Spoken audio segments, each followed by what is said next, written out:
E muitas vezes a gente até ensina e instrui isso lá no Lidere 1. Lidere 1 é o curso para o batismo, é a fundamentação.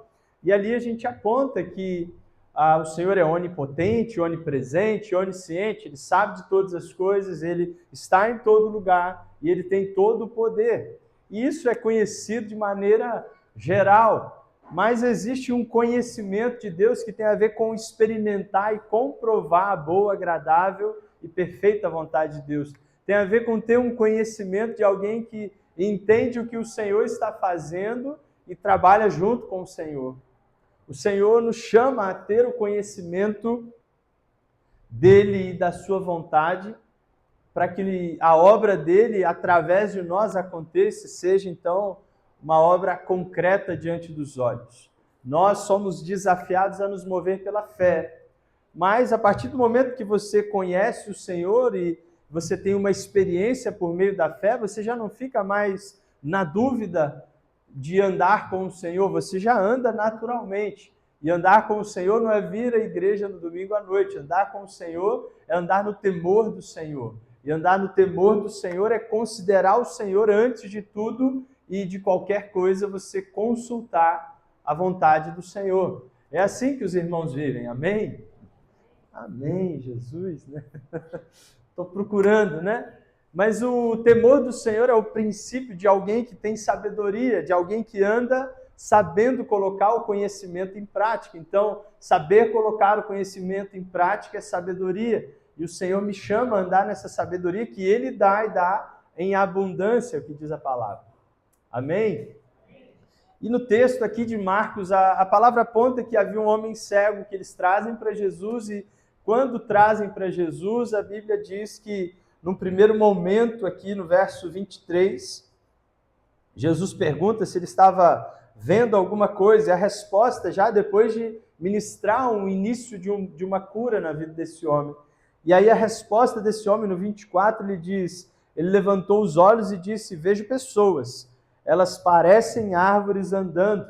Há uma perspectiva sobre o ver.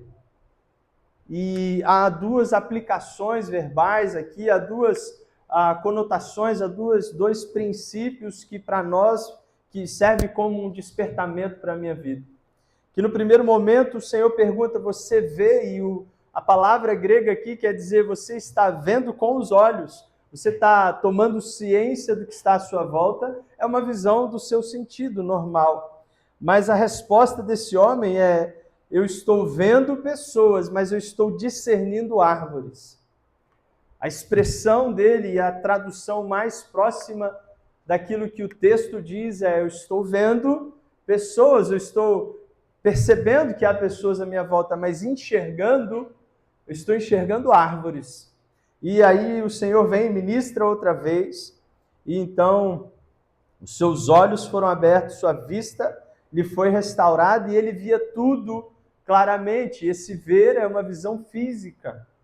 A visão que ele diz, quando ele fala que estou vendo homens, mas enxergando árvores, eu estou vendo homens, mas eu estou tomando ciência, eu estou compreendendo que eles são árvores. E a Bíblia, ela traz essa percepção para nós que existem muitas pessoas que têm ouvidos, mas não ouvem. Em Apocalipse, a palavra do Senhor diz, é necessário ter ouvidos para ouvir o que o Espírito está dizendo. Ou seja, é possível você ouvir e é diferente você escutar. É possível você ver e é diferente você enxergar. Amém? Vocês estão vendo a minha Bíblia aqui? Agarrou a caneta. Vocês estão vendo a minha Bíblia, amém? Sim, há uma dúvida de que é uma Bíblia. Vocês estão vendo letras aqui? Sim, umas linhas, né? Vocês sabem que são letras, vocês são crentes, amém? Até aqui não tem nada de fé, não é espiritual, não, a visão dos seus olhos. Agora, enxergar, eu acredito que ninguém aqui está enxergando. Porque enxergar significa ler, então, o que está escrito e ter uma compreensão real e exata do que está sendo dito. Amém? Muitas pessoas, no início da caminhada, falam, eu estou lendo a Bíblia, mas não entendo nada. E aí avança, começa a ter, porque esse discernimento vem pelo Espírito e não da carne. Esse discernimento é a luz do Espírito sobre o seu entendimento. E na medida que o tempo avança, você começa então a não só ver, não só ler a Bíblia, mas enxergar Deus nas coisas, nas pessoas, nas circunstâncias e em todo lugar você vê o Senhor, porque agora você tem não só uma visão física, mas para ver a criação, mas você também enxerga os feitos do Senhor. Amém? O Senhor espera de mim, e Ele fala de filhos maduros e filhos imaturos, filhos que são crianças e filhos que são, então, pessoas que têm a capacidade de discernir, que estão habilitados para tomar decisão, porque eles já não veem mais com os olhos, eles veem com os olhos da mente, que é a tradução mais exata quando esse homem que era cego disse que ele estava vendo homens como árvores. Ele está dizendo, a minha visão mental é que eu estou enxergando árvores. E eu e você somos chamados a crescer na fé, e essa crescente tem a ver com o desenvolvimento do nosso entendimento a respeito de Cristo. Nós temos falado disso com constância e ensinado isso. Mas quando nós falamos de Santa Ceia, quando nós falamos de Cristo, há muitas das vezes uma noção de Cristo, há uma visão a respeito de Cristo.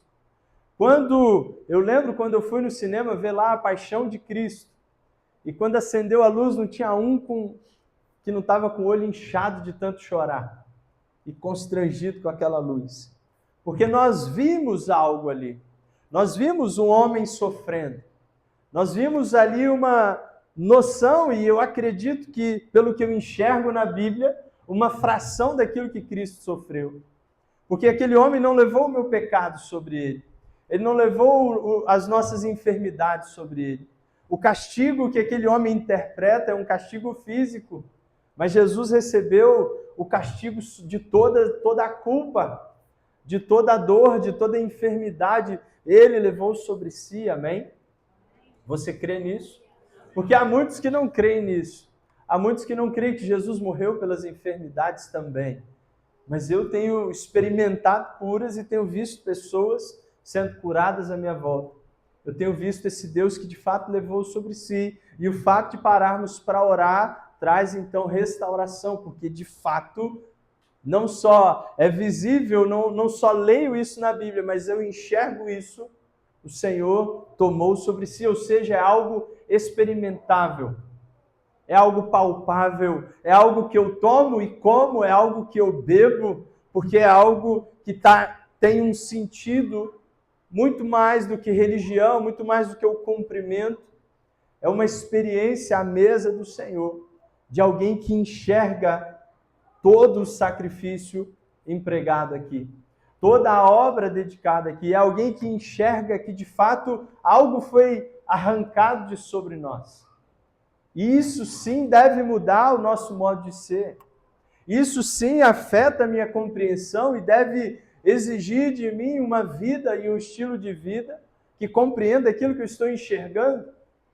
Porque o que eu vejo e o que o meu coração de justo, de perfeito diz é que esse mundo está pronto para ser destruído.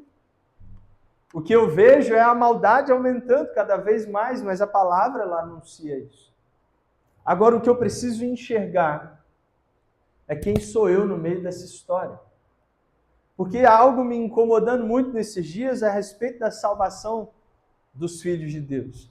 Você foi salvo porque você creu, você foi salvo porque você declarou Jesus. Eu confesso que o Senhor veio em carne, o Senhor humanamente sofreu toda a dor. O Senhor, na sua humanidade, recebeu toda a pressão e tentação, mas o Senhor não falhou. E o Senhor não só se entregou, e se entregando morreu na cruz pelos meus pecados, e arrancou de sobre mim o peso, o castigo, a dor. E isso não quer dizer que nós não passaremos por dores e lutas nessa vida, mas sim, Ele levou sobre si. E isso mudou toda a minha história, e tem mudado a história de muitas e muitas pessoas ao longo dos anos. Mas muitas vezes paramos aqui e nos tornamos salvos. Salvos para quê? Para ser salvo, para ir para o céu. Mas quando nós olhamos a palavra de Deus, nós percebemos que aquilo que pregamos semana atrás, o nosso destino não é o céu, o nosso destino é o Senhor. Mas o que o Senhor diz é: venha o teu reino. E o nosso destino é estar com Deus, é atrair a presença de Deus. Porque eu já fui salvo, amém? E a nossa compreensão que nós enxergamos é o cronos, é o tempo. São os dias, as horas. Então eu estou contando as horas para que o Senhor venha. Eu estou medindo o tempo para que o Senhor venha, mas o Senhor não está se movendo conforme o tempo, como foi dito em 2000. Como é que é? 2000 chegará e não passará, sei lá. O que esses profetas anunciaram, e foram reveladas vários anos, datas para a vinda do Senhor. Mas o Senhor não está vindo com base num tempo, o Senhor está vindo com base num propósito. O Senhor está vindo para salvar a igreja. Na carta de Pedro ele diz: o Senhor não está demorando, ele está sendo paciente. Ele está sendo paciente porque existem pessoas para serem alcançadas. Mas a paciência do Senhor não é com aqueles que perecem, porque esses já estão sentenciados. A paciência do Senhor é comigo, que não prego, não anuncio a salvação. Porque eu lidei com a salvação, mas muitas vezes me guardei nesse lugar de salvo. Mas o meu propósito não é ser salvo. Isso é o propósito de Cristo Jesus na cruz. Porque eu não posso fazer nada para eu ser salvo. Eu não nasci para me salvar, eu nasci para eu ser salvo, porque eu nasci no pecado, eu nasci condenado. Você entende isso? Amém? Mas ele levou sobre si. E é o que diz Isaías 53, e eu queria te convidar a abrir em Isaías no capítulo 53.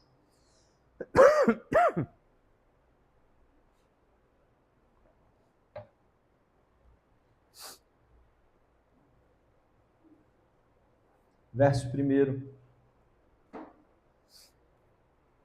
Isaías 53, então, foi profetizado a respeito dos dias de Jesus, e é um texto que se cumpriu.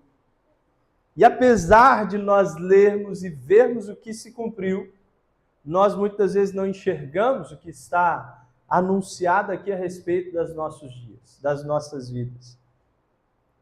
Isaías 53, verso 1, amém? Quem creu em nossa mensagem e a quem foi revelado o braço do Senhor.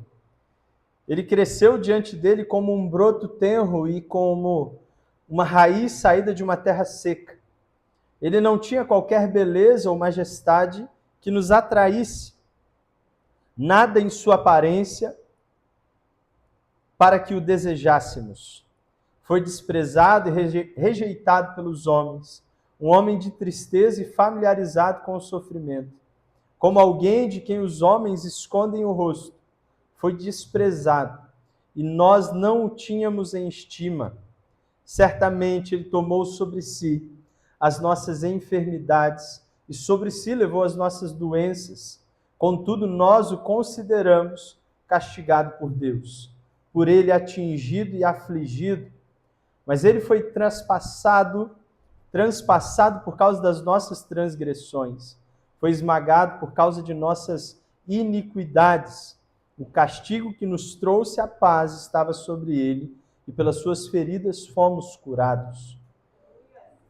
Todos nós, tal qual ovelhas, nos desviamos, cada um de nós se voltou para o seu próprio caminho. E o Senhor fez cair sobre ele a iniquidade de todos nós. Ele foi oprimido e afligido, contudo não abriu a sua boca. Como um cordeiro foi levado para o matadouro, e como uma ovelha que diante de seus tosqueadores fica calada, ele não abriu a sua boca. Com julgamento opressivo ele foi levado. E quem pode falar dos seus descendentes? Pois ele foi eliminado da terra dos viventes, por causa da transgressão do meu povo, ele foi golpeado.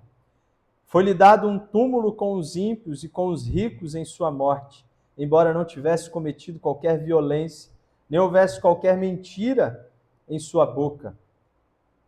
Contudo, e preste atenção nesse contudo, no verso 10, foi da vontade do Senhor esmagá-lo e fazê-lo sofrer, E embora o Senhor faça da vida dele uma oferta pela culpa, ele verá sua prole e prolongará seus dias, e a vontade do Senhor prosperará em sua mão.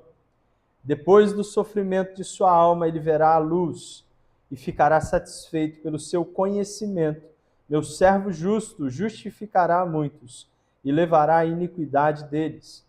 Por isso eu lhe darei uma porção entre os grandes, e ele dividirá os despojos com os fortes, porquanto ele derramou sua vida até a morte, e foi contado entre os transgressores, pois ele carregou o pecado de muitos, e intercedeu pelos transgressores.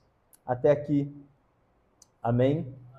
Esse texto, como já disse, descreve então a obra da cruz, a mensagem ou o propósito que Cristo cumpriu. O centro do texto vai dizer: ele levou sobre si o que era nosso, mas ele também nos salvou, ou seja, há uma amplitude, há uma vontade de dizer que ele morreu por todos e salvou a todos os que neles creram, que nele creu. E o ponto é, como eu já disse, o verso 9 vai dizer que ele não tinha, verso 8, perdão, ele foi eliminado da terra sem descendentes. Jesus não teve filhos, é o que está dizendo o texto. Ele não conheceu mulher e não gerou filhos, é o que diz o texto. Mas no verso 10, a palavra do Senhor diz: contudo, foi da vontade do Senhor fazer com que todo esse sofrimento caia sobre ele. Porque o Senhor não foi pego de surpresa no Éden, mas dentro do plano do Senhor. E diz aqui: embora o Senhor faça da vida dele uma oferta pela culpa, embora Jesus sofreu tudo isso, isso é visível aos olhos. Existe algo que eu e você precisamos enxergar aqui, que é quando ele diz: ele verá a sua posteridade, ele verá a sua prole, os seus filhos, e prolongará os seus dias. O Senhor está dizendo que apesar de tudo que ele cumpriu na cruz, há uma vontade, um desejo do Senhor, há um propósito aqui. Esse contudo está conectando toda a obra do Senhor, toda a justiça que o Senhor cumpriu em Cristo, dizendo que há uma posteridade, sim, há uma descendência, há um fruto a partir de Cristo. Existem vidas e pessoas alcançadas por Cristo, e esse é, então, o objetivo da obra do Senhor. E até aqui isso não é novidade. O problema é que nós muitas vezes vemos que a obra de Cristo em nos salvar, ela é graça e eu não posso fazer nada por isso. Mas o alcançar vidas eu sim posso. E o que a palavra diz em Coríntios é como que se o Senhor estivesse fazendo um apelo através da minha vida, da sua vida. Como? Quando eu anuncio, quando eu levo então essa boa nova, essa mensagem dizendo: ei, você não precisa mais sentir essa dor. Você não precisa ficar mais preso, oprimido. Você não precisa mais levar uma vida miserável. Você não foi salvo ou alcançado. Jesus morreu na cruz para te tirar de um lugar de escravidão, para que você experimentasse uma verdadeira vida, uma vida abundante. O que o Senhor tem para mim e para você é uma vida que vale a pena ser vivida. Nós paramos para ler um livro, Lidere 2, que fala sobre essa vida abundante, ou seja, uma vida com propósitos. Mas eu preciso enxergar algo aqui, que o Senhor tem uma expectativa, e como dissemos lá em Pedro, ele fala que o Senhor está esperando com paciência, ele está sendo paciente para que essa obra venha se consumar, onde o Evangelho seja pregado, onde as pessoas à nossa volta recebam uma mensagem de Cristo Jesus. E eu não posso me conformar com as pessoas receberem um convite para ir à igreja, porque elas se sentem no dever de pagar essa dívida. Não, eu fui na sua igreja, agora não me chama mais. Mas o meu chamado e a obra de Cristo é para gerar uma posteridade, é para gerar filhos, é para gerar pessoas que de fato receberam a Cristo. E na mesa do Senhor, quando Ele diz: quando vocês se reunirem e comerem do pão, beberem do cálice, fazendo isso em meu nome, em memória de mim, trazendo a minha obra à tona, há uma consequência, uma expectativa do Senhor com isso. Não de que eu me arrependa dos meus pecados e agora me sinta justificado. Porque a justificação é uma obra única que acontece quando eu confesso a Cristo. Eu confesso Cristo como Senhor, Ele levou sobre si todos os meus pecados, todos os meus pecados. Tudo que trazia condenação, tudo. Todas as dores, toda a enfermidade Ele levou sobre si. Mas o Senhor não morreu, nós falávamos até essa semana, não lembro nem mais aonde. O Senhor não morreu na cruz para preservar esse corpo aqui, são saradinho para ir para o céu. Jesus não morreu na cruz para eu ter um corpo perfeito. Porque o corpo perfeito Ele preparou para glorificação. E às vezes nós levamos o Evangelho buscando uma vida perfeita, sem dores, sem sofrimentos, sem entender que esses sofrimentos eles revelam também um caminho de justiça, um caminho de salvação, uma redenção.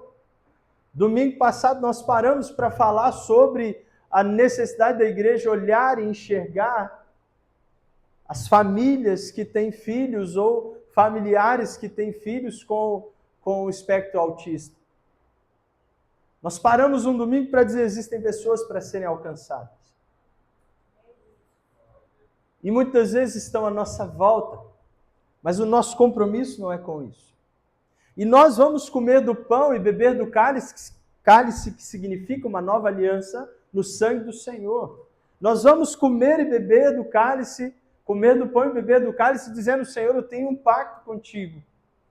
Mas eu preciso ter um pacto de alguém maduro. Um pacto de um filho maduro, comprometido. Uma criança não está compromissada com o dia a dia da família, com os boletos da família, com os custos de uma vida. Quando se fala de igreja, a gente vê aí uma briga teológica nas redes sociais, na internet, para dizer, não, o dízimo é coisa do antigo, não, o dízimo é do novo, enfim. A realidade é que o Senhor me chamou para um lugar de intimidade com Ele, aonde o meu dízimo ele é só um testemunho. A minha oferta, ela muitas vezes, a gente aqui não faz pregação de dízimos e um apelo, você tem que ser fiel, olha o gafanhoto, vai ser comido de bicho e aquelas coisas. Aquela barganha, não, traz o seu dízimo que o Senhor vai fazer. Não. Tudo que o Senhor faz é porque Ele me amou, eu sou filho, ponto. Agora, o meu compromisso com Ele me leva, então, a ser fiel naquilo que Ele ordena. Mas, exemplo, nós estamos fazendo uma obra que é um milagre. Nós não deixamos de pagar, mas estamos pagando coisas que têm sido um milagre.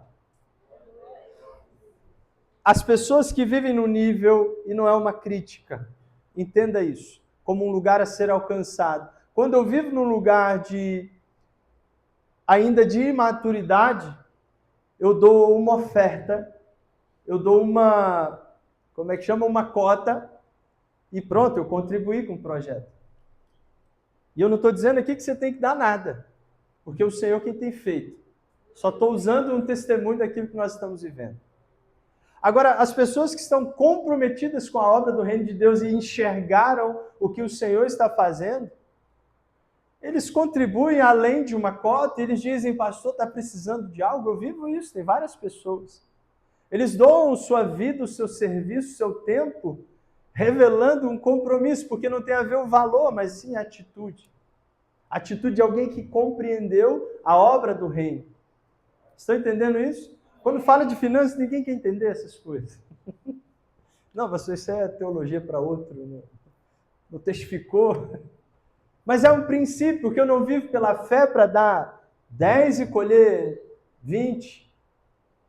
Eu vivo pela fé onde eu entrego aquilo que eu já recebi. Eu não dou o dízimo de algo que eu vou ter, eu dou o dízimo de algo que eu recebi. Eu não oferto para ter algo, eu oferto o que eu tenho para ofertar. Eu não ajudo o necessitado para eu não passar necessidade. Tem gente que vive nesse lugar de religiosidade. Não vou ajudar para eu nunca passar fome, porque o mundo dá voltas, né? Ainda tem uma teologia, não sei de onde. Não, eu faço porque o Senhor tem transbordado e me abençoado. Portanto, existe um lugar de maturidade que eu e você precisamos andar. Isso diz sobre várias coisas. Exemplo, o casamento. Existem várias pessoas que têm casado de maneira imatura. E eles casam e brigam. Eu já até falei isso aqui. Eu já lidei com uma situação. Não foi a Anchieta, fica tranquilo, você não pensar, quem será que foi, né? E aí eu recebi uma ligação da esposa chorando porque houve uma briga e um solavanco, um soco. E o que houve, não sei o quê, por quê? É porque ele me pediu um iPhone novo e eu falei que não ia dar. Eu falei, peraí, mas você... Foi a mãe dele que negou ou foi você que é a esposa? Não foi na nossa discussão. Porque ele está querendo um videogame, o último que saiu. Irmãos, eu falo diante de Deus, não faz muito tempo, não. Era iPhone 12, está em qual agora? E existem pessoas que estão divorciando por causa de coisas fúteis. Isso revela o que? Imaturidade. É por isso que eu coloquei para mim mesmo, vou fazer casamento de quem eu fizer o curso. Itai Rodrigo e Krishna. Se tornaram perfeitos para casar? Não. Já falei que perfeito só o pastor, né? Mas enxergaram, não só viram o casamento. Porque quando vê o casamento, vê o romance. Vê lá os tapaué arrumadinho. Tapaué tá patrocinando não, mas tá vindo todo domingo aqui, não sei o que é isso. E vê a casa arrumadinha, e o cara vê ali o carro dele, o cachorro, e sei lá mais o que, o videogame, né? A geração moderna. Mas o ponto isso é o que se vê. Agora, quando você enxerga, e para enxergar você tem que ser homem, você tem que ser mulher no sentido de maturidade. Porque deixará o homem, o seu pai, a sua mãe, se unirá à sua mulher. Ou seja, você sai de um lugar de formação para um lugar de desenvolvimento. E aí você precisa saber enxergar os valores do reino, os princípios do reino. Para quê? Para que o casamento seja de fato um lugar que se cumpre um propósito. Senão ele vai ser um negócio egoísta. E aí é contar os dias. Porque o casamento não é para o homem, não é para a mulher, mas é um propósito do Senhor. E todo mundo que não enxergou isso está dando soco, murro na ponta de faca. Está ajoelhando no milho, já passou essa época. Está vivendo de castigo em castigo. Sabe o castigo da calça jeans? Achei que ia ter um fala a Deus. A dor de cabeça que nunca sai e os castigos. Casamento tem um propósito. A vida a dois tem um propósito. A vida cristã tem um propósito. E eu preciso ser maduro. Pastor, o que eu preciso fazer? Teologia? Não, eu preciso me dedicar ao crescimento. Eu preciso começar a buscar o Espírito de Deus. Porque sem Ele eu não posso fazer nada. Jesus diz aos discípulos, olha, é necessário que eu vá, mas não vou deixar vocês órfãos. Vai haver o que? Um pai, um tutor sobre a vida de vocês, o conselheiro, o Espírito da verdade. Ele vai fazer o que? Revelar coisas a vocês que hoje vocês não podem compreender. Ou seja, existem coisas que vocês estão vendo, mas vocês vão começar a enxergar valores, princípios, fundamentos e a forma de se mover. E, irmãos, nós temos uma Bíblia que testemunha, não com fatos históricos, mas com lugares para eu experimentar Deus. Onde Pedro, que fala, não sou de Jesus, depois ele está andando, ele está tão cheio de Jesus. Porque Deus não chamou Pedro porque era perfeito, mas chamou porque havia um propósito sobre Pedro, para que ele cumprisse. Pedro anda tão cheio de Jesus agora, testemunhando tanto Cristo, que a sombra, a projeção de quem ele era, curava. Eu leio isso me impacta. Eu já falei aqui várias vezes, eu li o livro de Atos e todas as cartas de Paulo de maneira minuciosa. Versículo por versículo, como a gente tem feito. Você que não está vindo, toda quarta-feira, às 19 horas, tem um momento de você enxergar a Bíblia. e compartilhar. Então, se você está ficando em casa, rolando o WhatsApp para cima, você está perdendo tempo de enxergar e com isso amadurecer. Então, toda quarta, às 19 horas, tem uma sala aberta para todos. Estamos estudando o Evangelho de Marcos. E eu li todo o Evangelho de Atos.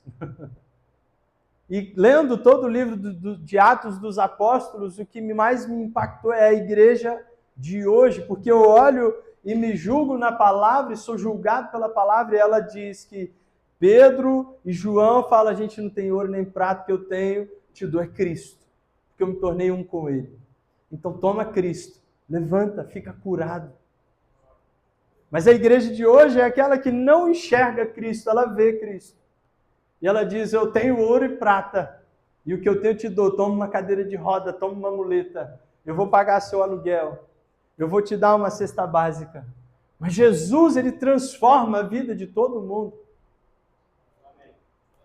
Amém, Genilson? Você tinha que dar um amém convicção aí, porque ele transformou sua vida. Ou não? Ele tem transformado nossas vidas. E cada vez que nós enxergamos um pouco mais o Senhor, nós somos transformados conforme a imagem e semelhança que é Cristo Jesus. Portanto, o meu desafio aqui é que você compreenda que a oferta que Deus deu a nós, Cristo Jesus, tirando todo o peso do pecado, toda a acusação, ele venceu o diabo e entregou o diabo derrotado. E nos colocou no lugar de mais do que vencedores. Para quê? Para revelar essa liberdade. Mas nós esquecemos do que experimentamos. Esquecemos do que um dia vivemos. Eu consigo olhar para o meu quarto lá, 23 anos atrás, e ver o sofrimento de um jovem de 17 anos sem rumo, sem destino, órfão, sem um senso de propósito. Uma angústia terrível, um desespero porque não tinha nada. Graças a Deus nunca passei fome, mas eu não tinha nada para mim. Aquela vida não entregava nada para mim, nunca entregou. Agora, quando Cristo vem e me tira daquele lugar, irmãos, eu me tornei gente, eu me tornei alguém vivo, eu me tornei alguém com valor. E não pelo que as pessoas falam, mas porque mudou algo dentro de mim. Eu sinto até hoje, eu tenho plena convicção que até hoje algo novo aconteceu e está se desenvolvendo. E eu preciso anunciar isso a todas as pessoas. Existe algo novo acontecendo. Existe uma boa nova para você experimentar. Porque está cheio de morto-vivo à nossa volta.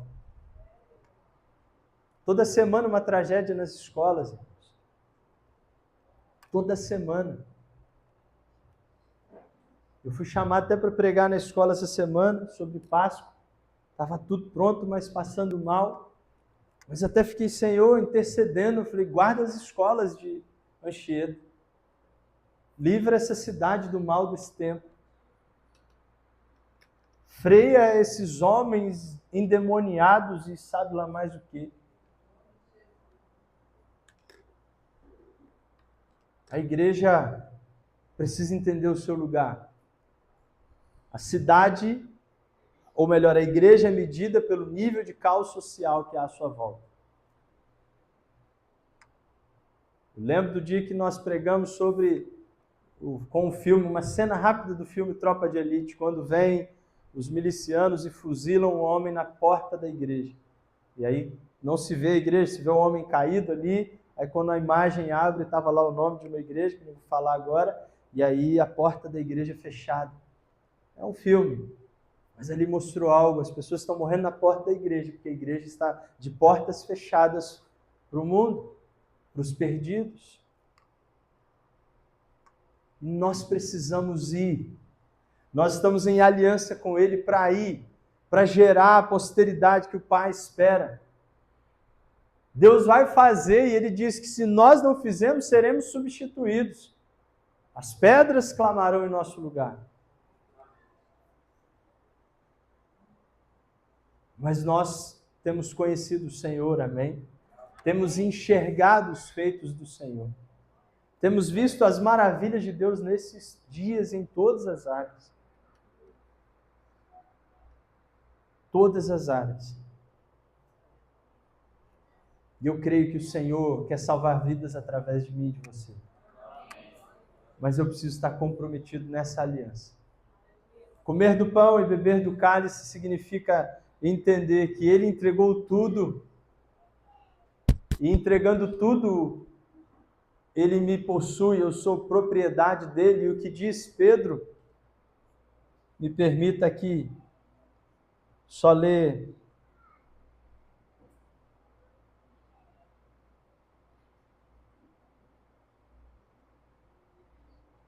1 Pedro 2,9. O texto é conhecido. Vocês, igreja, porém, são geração eleita, sacerdócio real, nação santa, povo exclusivo de Deus. Até aqui é uma maravilha, né? Sacerdote da realeza, aleluia. Nação santa, perfeitos, separados por Deus, melhor dizendo. Povo exclusivo de Deus. Para que você é isso? O texto diz, para anunciar as grandezas daquele que os chamou das trevas para a sua maravilhosa luz. Você saiu das trevas, você saiu do lugar de miséria para um lugar de luz, de vida, de favor, de graça. E é isso que é o Evangelho, essa é a conclusão, esse é o propósito da obra do Senhor. Fazer de mim e de você aqueles que anunciam, que proclamam as grandezas do Senhor.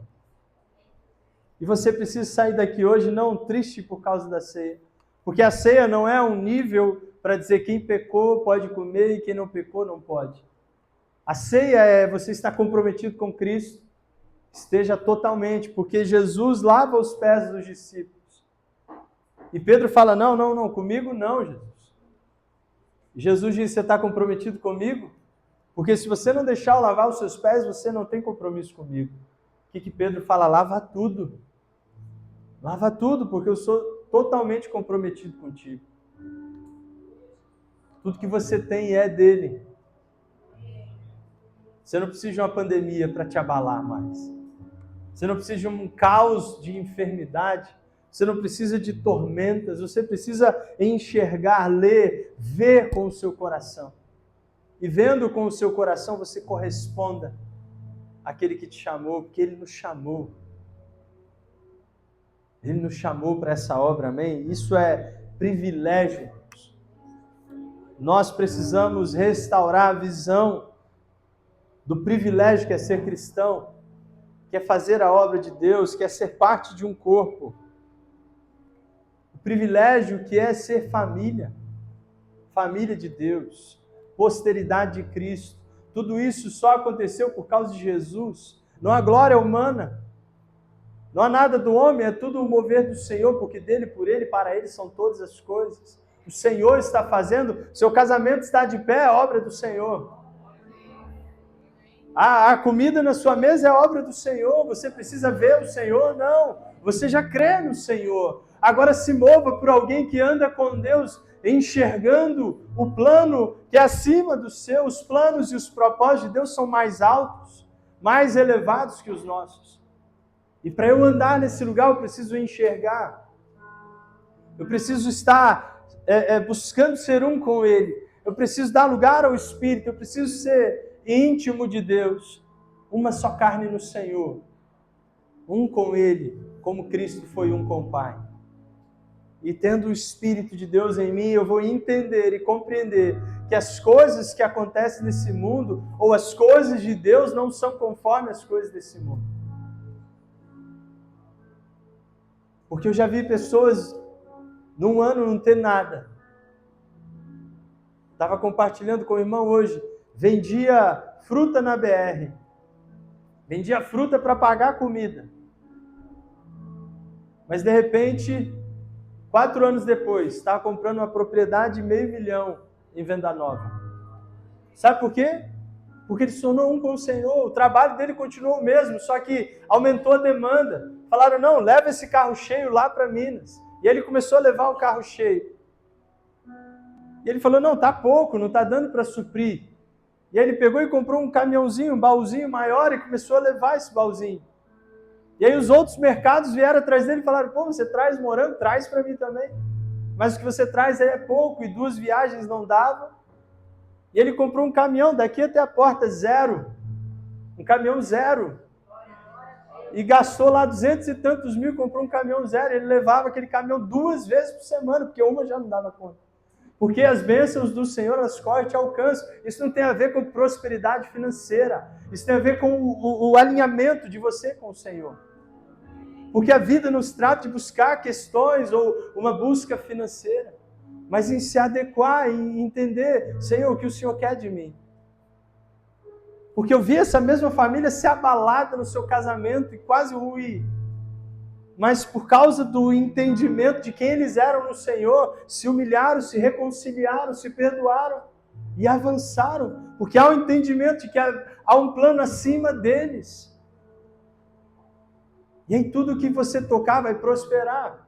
E os seus sonhos, seus pensamentos, os seus desejos serão realizados. Porque o Senhor diz, eu tenho para vocês pensamentos de paz e não de mal. Para dar o fim que vocês desejam. Para trazer realização na sua história. Agora, tenha temor ao Senhor nesses dias e se comprometa na medida de Cristo.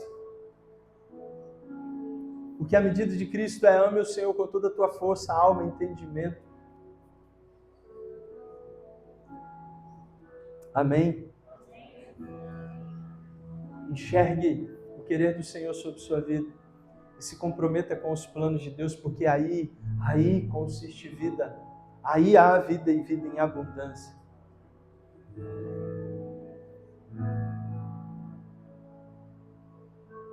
Tudo que nós estamos alinhados com Deus.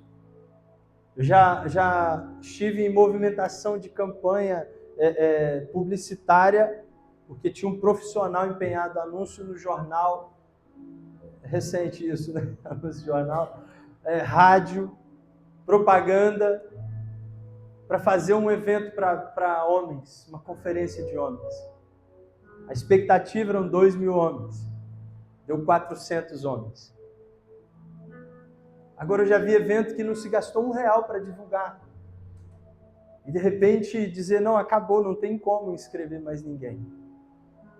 A nossa movimentação não é natural, é pelo Espírito, é por aquilo que o Senhor está cumprindo.